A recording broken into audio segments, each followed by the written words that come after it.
Assalamualaikum warahmatullahi wabarakatuh. Di sini kami akan mempresentasikan hasil diskusi kami mengenai pemisahan dan pemurnian zat padat. Lanjut, kami dari kelompok 6, dari kelas farmasi C yang beranggotakan Destia Cahyani, Fahriani, Ajijah Fitri Maulida, dan Agnes Tiara. Langsung saja ke materinya. Pengertian pemurnian.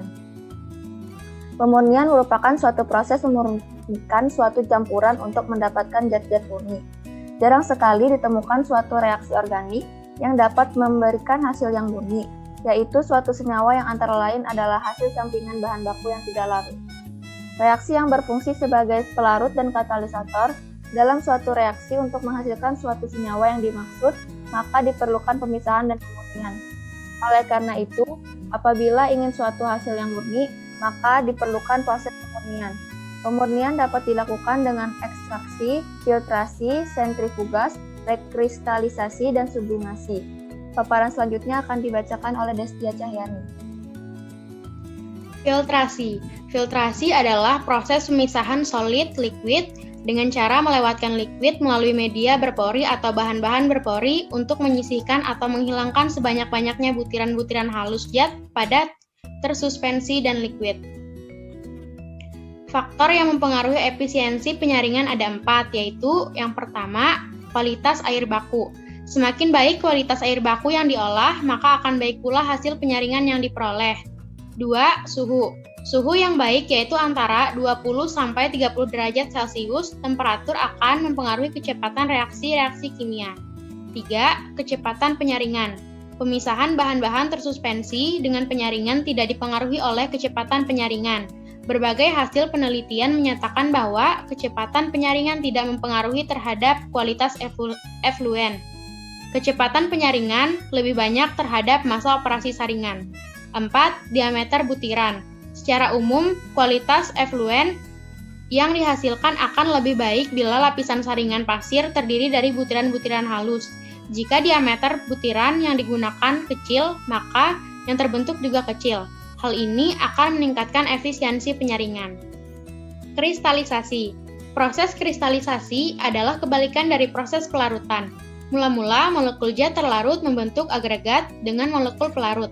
Lalu terjadi kisi-kisi di antara molekul zat terlarut yang terus tumbuh membentuk kristal yang lebih besar di antara molekul pelarutnya, sambil melepaskan sejumlah energi. Kristalisasi dari zat murni akan menghasilkan kristal yang identik dan teratur bentuknya sesuai dengan sifat kristal senyawanya. Dan pembentukan kristal ini akan mencapai optimum bila berada dalam kesetimbangan. Pemaparan selanjutnya akan dibacakan oleh teman saya Agnes Tiara.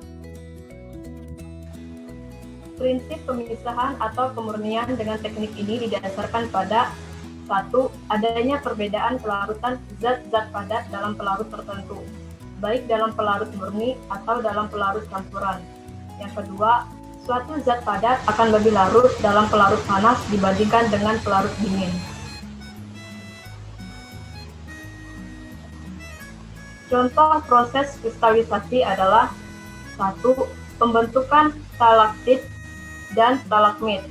Stalaktit dan stalagmit terbentuk ketika zat kapur yang terlarut di dalam air membentuk kristal, menghasilkan formasi di dalam gua.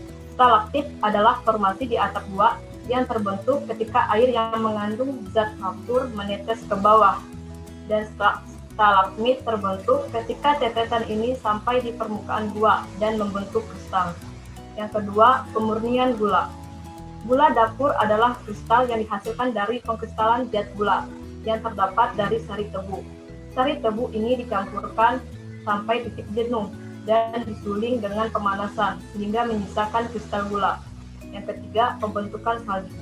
Salju adalah kristal yang terbentuk dari air yang membeku menjadi es padat. Rekristalisasi. Rekristalisasi adalah pembentukan struktur butiran baru dalam bahan padat oleh migrasi batas butir yang menghasilkan butiran yang lebih besar. Rekristalisasi merupakan proses pembentukan kristal kembali dari larutan atau leburan dari material yang ada. Rekristalisasi merupakan proses lanjutan dari kristalisasi. Rekristalisasi hanya digunakan pada suhu kamar jika hasil kristalisasi memuaskan.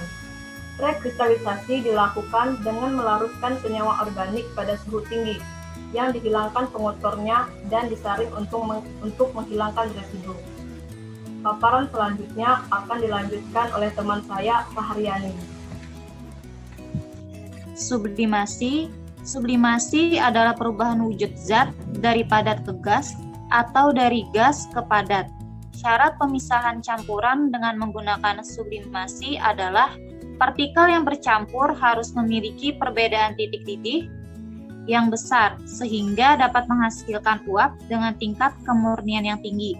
Pemanasan yang dilakukan terhadap senyawa organik akan menyebabkan zat tersebut menjadi padat dalam suhu kamar dan pada tekanan tertentu akan meleleh kemudian mendidih. Untuk bisa menyublim, zat padat harus mempunyai tekanan uap yang relatif tinggi pada suhu di bawah titik lelehnya. Sublimasi dalam kehidupan sehari-hari digunakan sebagai pemisahan kapur barus dengan zat pengotor.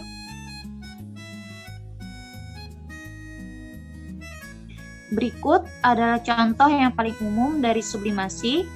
Yang pertama, sublimasi yang terjadi pada belerang di area aktif kawah gunung berapi.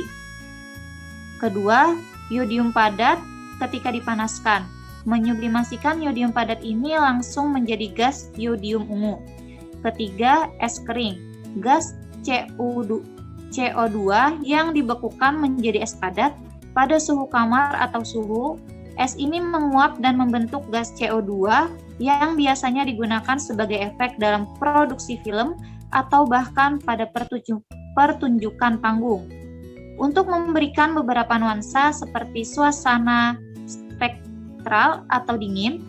Yang keempat, salju. Kristal salju adalah bentuk kristal padat yang ada di air.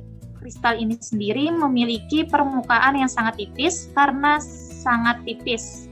Jadi, ketika terkena udara, kristal ini menjadi uap air tanpa melalui proses peleburan.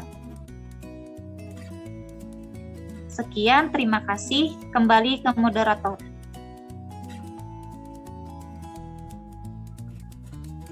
Mungkin itu saja pemaparan dari kami tentang pemisahan dan kemurnian zat padat.